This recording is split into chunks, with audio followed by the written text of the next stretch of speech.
오늘 저희가 3월에 들어와서 시편 51편으로 시작을 했습니다. 어저께 우리가 월요일이라서 51편 이제 건너뛰게 되었는데 그 참 유명한 참회의 시지요. 다윗의 고백으로 보이는 그 참회의 시인데 너무나 잘 아는 시편 아닙니까? 51편부터 이제 그 특징이 이제 그 앞에 제목이 붙어져 있는데 다윗의 시다.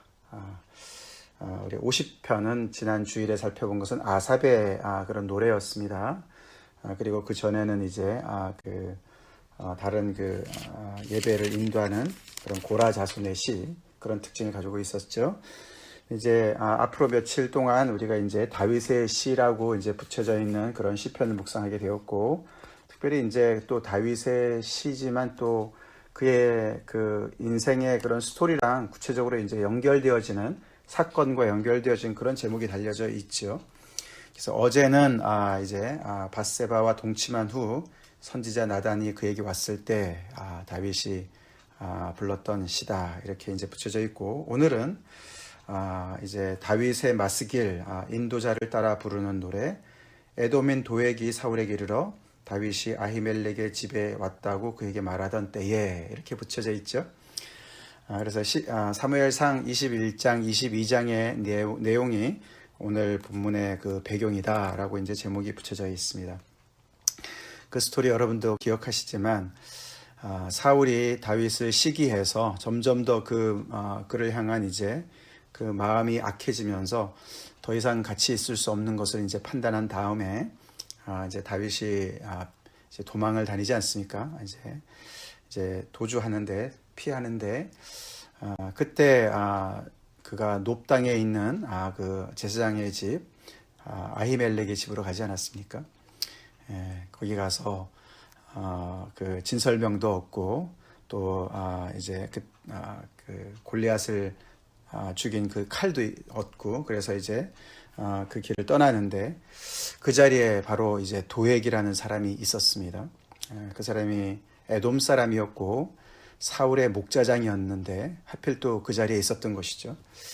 그 예배를 드리러 온 사람인 줄 알았는데 그는 그 모든 상황을 보면서 결국에는 사울이 다 이제 다윗과 이제 편을 먹고서 이제 나를 이렇게 골탕 먹인다, 막 이런 말을 할 때 그 자리에서 도액이 이 이야기를 고자질해서 결국에는 아히멜렉뿐만 아니라 85명의 제사장을 이제 정말 다 진멸을 하고 그 놉의 성읍의 모든 사람들을 진멸하는 그런 일들을 이 도액이 자행하는 이제 그런 사건이 기록된 장면이죠. 이제 그런 사건과 연결이 되어진 것이다라고 제목이 달려져 있기 때문에 오늘 이제 말씀을 그런 사건과 이렇게 연결해서 당연히 묵상을 해야 됩니다. 그렇지만 이제 조금 더 넓은 의미로 이제 충분히 이야기를 할 수가 있습니다. 저희가 잠깐 전에 읽었던 그 본문 말씀을 다시 잠깐 보면 포악한 자여 내가 어찌하여, 이렇게 시작합니다. 그래서 이제 그 악한 자를 향해서 이제 시작을 하지요. 시편은 기도문이고 하나님을 향한 것이고 또는 가끔씩 보다가는 내 영혼아, 이렇게 이제 얘기하는 것도 있지만 오늘은 그 이제 상대가 악한 자입니다. 포악한 자입니다. 이 포악한 자라는 뜻은 이제 전쟁의 영웅이다, 그런 뜻도 되고요. 힘센 용사다, 그런 뜻도 됩니다. 그래서 이제 이제 강포한 자, 악을 너무나 이제 사랑하는 그런 자를 향해서 이야기를 합니다. 도액이 당연히 그런 사람이죠. 물론 본 것을 얘기한 것이지만 그는 그 사울 왕이 왜 다윗을 그렇게 미워하는지를 알았을 건데 이야기의 어떤 그런 중심을 보지 않고 하나님이 무엇을 기뻐하는가를 보지 않고 자기의 사리 사욕을 위해서 그런 사건을 이용하는 거 아닙니까? 그래서 굉장히 그는 악한 것을 사랑하는 사람이 되는 것이 포악한 자지요. 그러면서 내가 어찌하여 악한 계획을 스스로 자랑하는가. 그래서 그는 악한 것을 부끄러워하지 않습니다. 조용히 하지 않습니다. 그래서 자기가 그런 어떤 자기가 원하는 것을 얻기 위해서는 충분히 다른 사람의 희생까지도 이제 뭐 당연히 이제 자행을 하면서 그 계획을 실행하는 그런 사람이죠. 대놓고 이제 악을 행하는 사람입니다.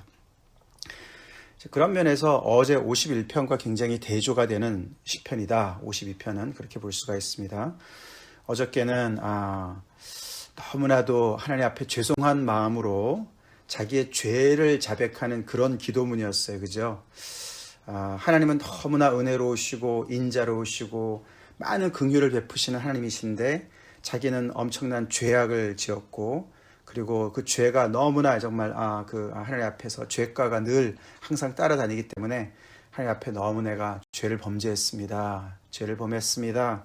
그렇게 해서 하나님 앞에 정직한 어떤 그런 한 영혼을 우리가 봤는데 오늘은 이제 사람 앞에서 자기의 악을 부끄러워하지 않는 하나님은 뒤로 하고 사람 앞에서조차도 그렇게 대놓고 자기 악을 자랑하는 그런 사람을 보게 되는 것이죠. 그러면서 그가 특별히 이 정말 힘센 용사기 때문에 당연히 이제 칼의 어떤 힘을 얘기하는 줄 알았는데 2절에는 그 혀를 얘기합니다. 그 혀가 심한 악을 꾀하고 그래서 그것이 마치 날카로운 삭도같이 아주 면도칼같이 그렇게 날카롭게 간사를 행한다. 도액을 또 다시 떠올리게 되죠. 그러면서 내가 선보다 악을 사랑하며 의를 말함보다 거짓을 사랑하는도다. 그래서 그는 선보다는 악을, 의보다는 거짓을 선호하고 그것을 선택하고 그 길을 계획하고 그것을 실행에 옮기는 그런 일을 한다는 것이죠. 정말 무서운 사람입니다. 그렇죠. 그래서 실세, 힘도 있지만은 또 이제 정말 새치의 혀로 정말 자기가 그런 원하는 대로 그런 어떤 사건을 이렇게 조작을 해서 충분히 자기가 유익한 대로 끌고 갈 수 있는 그런 또 능력을 가지고 있는 사람이에요. 간사한 혀여 너는 남을 해치는 모든 말을 좋아하는도다. 요즘에도 참 그 혀의 파워, 요즘에는 또 특별히 인터넷 시대라 그 악플의 파워, 그죠? 다른 어떤 여론몰이를 해서 다른 한 사람을 매장하는 그런 그 글을 올리는 모든 것들, 이제 그런 것들이 이제 그 안에 정말 악한 것이 보이고 거짓이 보이는 이제 그런 것을 통해서 자기 입지를 견고하게 하는 그런 어떤 모습을 보게 되는 것. 그게 이제 포악한 자입니다. 그래서 참 그 선을 사랑하고 의를 사랑하는 사람들이 굉장히 참 이렇게 어떻게 살아야 될지 모르겠는 어떤 그런 상황인 것이죠. 어떻게 정말 그래서 너무너무 이제 당하기만 하는 그런 상황인 것이죠.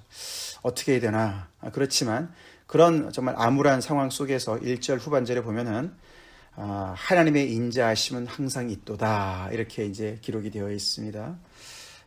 앞에서는 정말 악이 횡행하고 이런 악한 자들이 모든 것을 자기 뜻대로 다 이루어가는 것 같고 그래서 자기 많은 선한 사람들이 선을 행하고 사랑하고 의를 정말 사랑하는 사람들이 계속 이제 피해자로 당하기만 하는 것 같지만 그러나 자세히 보면 거기에는 항상 하나님의 인자하심이 있다라고 이야기를 깔아놓습니다. 왜냐하면 하나님께서는 이런 상황을 그냥 가만히 놔두지 않으시다는 것이죠. 그래서 5절에 반전이 일어납니다. 그런즉 하나님이 여기 그런즉이라는 접속사를 그러나라고도 바꿀 수 있습니다. 그러나 하나님이 그래서 사실 그게 더 좋은 번역인 게 8절에 또 그러나 나는 이렇게 그 반전이라 하거든요. 그래서 그런즉보단 그러나 하나님이 이렇게 악인이 횡행하고 정말 그가 원하는 대로 다 되는 것 같지만 그래서 정말 선을 사랑하고 의를 사랑하는 사람들이 주눅이 들어서 어떻게 해야 되나 정말 걱정스럽지만 그러나 하나님이 가만히 계시지 않는다는 것이죠. 하나님께서 일어나셔서 영원히 그 포악한 자를 멸하실 것이다. 어떻게 멸하시냐면은 그를 붙잡아 내 장막에서 뽑아내며 살아있는 땅에서 내 뿌리를 빼시리로다. 그렇게 선포합니다. 하나님의 심판이 임한다는 것이죠. 그래서 거기 보면은 장막에서 뽑아내신다. 또 살아있는 땅에서 뿌리를 빼내신다. 이제 그런 표현이 장막이나 살아있는 땅 이것이 다 이제 성전과 연결되어진 것이에요. 그래서 그를 이제 어떤 그 성전에서의 모이는 믿음의 공동체 안에서 빼어낸다. 즉 의인의 회중에 들어가지 못하도록 시편 1편의 내용과 연결해 볼 때, 그래서 그를 완전히 정말 의의 공동체 안에서 제외를 시켜버리는, 하나님의 백성으로부터 끊어져 나가게 하는 그런 심판을 하실 것이다 라고 이야기를 합니다. 그러면서 그 밑에 그걸 보면서 의인이, 이 포악한 자 때문에 눌려 살았던 그 의인이 그것을 보면서 너무너무 이제 두려워하는 것이죠. 그의 결말을 보는 것이죠. 또 동시에 그의 악한 행실과 악한 삶을 비웃는 것입니다. 그것을 부러워하지 않고 두려워하지 않고 그를 비웃습니다. 즉 하나님께서 우리가 시편 2편에도 보면은 악한 자들이 서로가 꾀는 것을, 서로 그렇게 하나님 앞에 간사한 것들을, 간교한 꾀를 꾸밀 때 하나님께서 그들을 비웃지 않으셨습니까? 그런 것처럼 이 악을 그렇게 이제 비웃게 될 것이다 그러면서 말하는데, 이 사람은 하나님을 자기 힘으로 삼지 아니하고 오직 자기 재물의 풍부함을 의지하며 자기 악으로 스스로 든든하게 하던 자라 하리로다. 이게 이제 포악한 자의 특징이죠. 포악한 자는 하나님을 자기 힘으로 삼지 아니하고 자기 재물을 의지했다는 것이, 자기 재물의 풍부함을 의지했다는 것. 그래서 자기 재물을 풍부하게 하기 위해서 그 목적을 위해서 살았던 사람이죠. 그래서 그 혀를 거기에 맞춰서 행했던 사람이죠. 그래서 그것을 의지했고, 그리고 자기의 악으로 스스로를 든든하게 했다 이거죠. 스스로를 안전하게 든든하게. 그래서 자기 인생을 자기 스스로가 책임지도록. 그래서 자기의 재물과 자기의 악을 의지했던, 자기 힘으로 삼았던 그런 사람이다. 여기 이제 자기 힘이라는 단어가 그게 피난처라는 뜻입니다. 피난처. 시편 46편. 그래서 오늘 우리가 찬송을 피난처 있으니 찬송가 70장을 부르게 되었는데요. 이 사람은 하나님을 피난처로 삼지 않고 자기 힘을 오히려 자기 재물과 자기의 악으로 피난처를 삼은 것이죠. 근데 결국은 그것이 그를 망하게 했다는 것이에요. 항상 그렇죠. 하나님을 떠나서 악을 행하는 자는 그 악이 결국에는 다른 사람을 향해서 쓰는 것 같다가 결국은 그 악이 자기 자신에게 돌아옵니다. 부메랑처럼 돌아와요. 결국은 그래서 자멸하게 된다는 것이에요. 자멸하게 된다.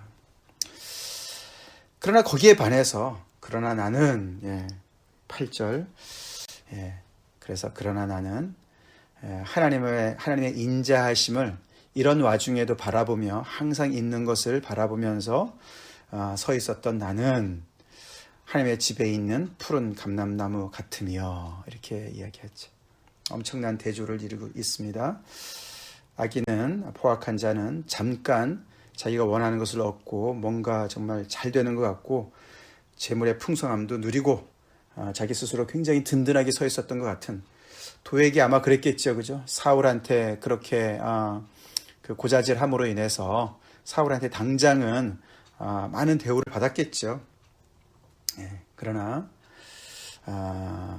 이 악한 자가 하나님께서 심판하실 때 그 장막에서 뽑힘을 당하고 살아있는 땅에서 뿌리채 뽑힘을 당하는 것과는 대조적으로 이 하나님의 인자하심을 바라보는 이 사람은 하나님의 집에 있는, 하나님의 성전에 있는 푸른 감람나무 같다 그랬습니다. 그 당시에 이제 감람나무 그러면 이제 어떤 상징을 했냐면 생명을 상징했고요. 또 많은 열매를 맺는 것으로 상징했습니다. 그래서 다산의 어떤 그런 상징, 그 다음에는 굉장히 생동감이 넘치는 그런 상징을 가지고 있었습니다. 이제 감람나무 같다. 하나님의 집에 뿌리가 깊이 박혀 있는 감람나무라는 것이에요. 그러면서 하나님의 인자하심을 영원히 의지하리로다 그럽니다. 자기 힘을 자기 재물이나 자기 악으로 삼지 않고 하나님의 인자하심에 깊이 뿌리를 둔 모습을 보여주는 것이죠. 시편 1편의 언어를 빌린다면 시냇가에 심기운 나무죠. 그래서 시절을 조차 과실을 맺는 그런 모습을 보여주지요. 그래서 악이나 거짓을 사랑하고 그리고 재물이나 어떤 자기 자신의 그런 그 악한 계획을 사랑하고 그래서 수단 방법을 가리지 않고 자기 입지를 든든하게 하려고 하는 그런 삶과는 전혀 거리가 먼 오히려 하나님의 인자하심을 영원히 의지하는 그런 삶, 하나님 앞에서 살아가는 삶, 시편 51편의 그 다윗의 고백처럼 정말 내가 주께만 범죄하였습니다. 하나님 앞에서 제대로 살고 싶습니다. 그래서 하나님 제 속에 정한 마음을 창조해 주시고 내 안에 정직한 영을 새롭게 해주세요. 제가 이 죄를 고백함으로 인해서 오는 많은 그런 정말 손해도 있을 것이고 당하는 많은 어려움들도 있을 것이고 또 내가 감당해야 될 많은 일들 있을 것이고 내가 정말 선을 더 행하고 정말 더 의를 사랑하기 때문에 또 핍박을 받을 일이 많이 있다 할지라도 나는 정말 하나님의 제대로 된 그런 피조물로 살길 원합니다. 하나님 앞에서 살기를 원합니다. 하나님의 이 인자하심에 걸맞는 삶을 살기를 원합니다. 이제 그런 마음 자세인 것이죠. 그죠? 그렇게 뿌리를 내리고 살아가는 사람이 당장은 손해보는 것 같아도 이렇게 뿌리가 깊이 박혀있는 푸른 감람나무 같을 것이다 라는 것이죠. 그러면서 그는 7, 8절에 하나님의 9절에 하나님의 그런 것 때문에 하나님을 내가 많은 성도들 앞에서 내가 찬양하겠습니다. 하나님의 이름을 내가 사모하겠습니다. 그렇게 이제 고백을 하는 것으로 오늘 끝나지. 두 가지 길을 보여주는 것이죠. 마땅히 이 시편 기자는 이런 시편의 그 말씀을 통해서 정말 이렇게 악을 사랑하고 거짓을 사랑하는 그런 그 포악한 자의 길에서 떠나서 하나님의 인자하심을, 하나님의 인자라는 것은 헤세드라고 그랬죠. 헤세드. 하나님의 언약적인 신실한 사랑, 그 사랑을 붙잡고 그것을 의지하고 살아가라고, 그 길로 들어서라고 당연히 이야기하는 것으로 우리가 믿어야 되겠습니다. 우리는 무엇을 의지하고 있습니까? 하나님의 인자하심을 붙잡고 있습니까? 어떠한 상황 속에서도. 네. 이 세상은 정말 너무나 참 파워풀한 그런 그 어떤 권세라든가 아니면은 이런 힘, 이 혀의 힘, 그런 거짓이 굉장히 파워풀하죠, 그죠? 그래서 참 의를 사랑하고 선을 사랑하는 그것은 참 미약해 보일 때가 많이 있습니다. 그렇지만 우리는 하나님의 인자를 믿습니다. 그리고 하나님의 심판을 또한 믿습니다. 그렇죠? 그렇습니다. 그래서 우리가 정말 그 하나님을 바라보는 그 삶이 정말 그 푸른 감람나무의 그 모습인 것을 우리가 다시 한번 기억하고 하나님의 인자하심을 온전히 의지하고 오늘도 살아갑시다. 여러분을 힘들게 하고 비웃게 두렵게 만드는 것이 무엇입니까? 하나님의 인자하심이 항상 있습니다. 거기에 우리가 소망을 가지고 오늘도 힘을 얻고 하나님 앞에 바로 섭시다. 하나님의 인자하심이 나의 피난처가 되고 있습니까?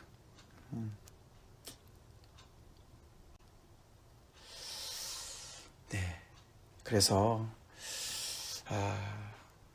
이 도액과 같은 어떤 그런 그 간사한 그런 인생, 결국은 자기 유익을 따라서 결국은 사람을 대하고 관계를 맺고 이제 그런 인생 얼마 못 갑니다. 얼마 못 갑니다. 하나님께서 다 뿌리채 뽑아내시는 때가 온다는 것을 우리가 꼭 기억하고 그런 정말 지름길을 늘 선택하는 그런 세상을 본받지 말고 한 자리에 뿌리를 내리고 어떻게 보면 정말 바보 같고 우직한 것 같고 그렇더라도 하나님의 인자하심 그 속에 한 우물만 충분히 우리가 깊이 파내려 갑시다. 하나님의 인자하심만 깊이 의지하는 그런 우리가 되길 간절히 기도하는 이 아침이 되길 바랍니다. 다 같이 기도하겠습니다. 하나님 감사합니다. 오늘 또 귀한 말씀을 통해서 하나님의 시선으로 또 아버지 우리 자신의 삶과 세상을 바라보게 하시는 데 감사드립니다. 아버지, 저희들 하나님을 우리의 피난처로 삼는 복된 인생 살도록 아버지 인도하여 주시옵소서. 행여나 우리가 아버지 오늘 이 포악한 자의 그런 아버지 삶을 본받지 않게 도와주시옵소서. 재물의 풍부함을 의지하고 악으로 스스로 든든하게 하는 그런 세상을 본받지 않게 도와주시고, 그 길이 아무리 형통하게 보인다 할지라도, 당장 효과가 있는 것 같다 할지라도 그곳을 멀리하고 오직 하나님의 인자하심만 붙잡는, 하나님의 인자하심만 의지하는 저희가 되게 하여 주시옵소서. 그래서 아버지, 하나님의 집에서 푸른 감람나무처럼 그렇게 아버지 뿌리를 깊이 내리는 저희가 되게 하여 주시옵소서. 아버지, 악을 자랑하는 이 정말 악한 시대에 아버지 그들을 부러워하고 두려워하지 않게 도와주시고, 오히려 아버지 하나님 앞에서 정직한 영으로 날마다 서며 그렇게 하나님을 대하며 그렇게 사람들을 대하는 진실함을 정말 아버지 보이는 저희들의 인생 되게 하여 주시옵소서. 아버지, 늘 아버지 하나님께서 기뻐하시는 선에 서게 하시고, 아버지 하나님이 기뻐하시는 그런 아버지 의에 설 수 있는 용기를 허락하여 주시옵소서. 예수님 이름 받들어 간절히 기도 올리옵나이다. 아멘.